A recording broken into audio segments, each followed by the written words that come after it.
LA subway extension, which is, I think it's a 2.5-mile extension that was just completed for $2 billion. So it's roughly $1 billion a mile to do the subway extension in LA. And this is not the highest utility subway in the world. So I think there's a fairly straightforward series of steps to get somewhere in excess of an order of magnitude improvement in the cost per mile. Our target actually is, we've got a pet snail called Gary. This is from Gary the snail from South Park.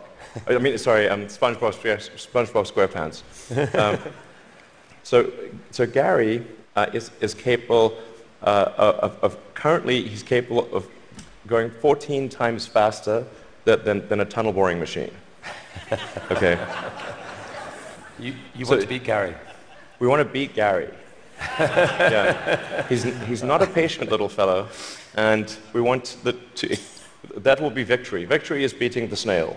The first thing to do is to cut the tunnel diameter by a factor of 2 or more. So a single road lane tunnel would, according to regulations, has to be 26 feet, maybe 28 feet in diameter to allow for crashes and emergency vehicles and sufficient ventilation for combustion engine cars.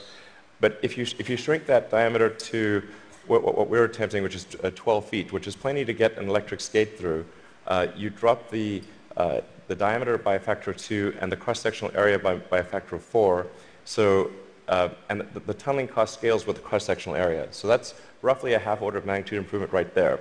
Then tunneling machines currently tunnel for half the time, then they stop, and then the rest of the time is putting in reinforcements. I mean, basically, you got an underground roadway system here that runs all the way to Maine, to Washington, D.C., to Colorado. It's fully stocked.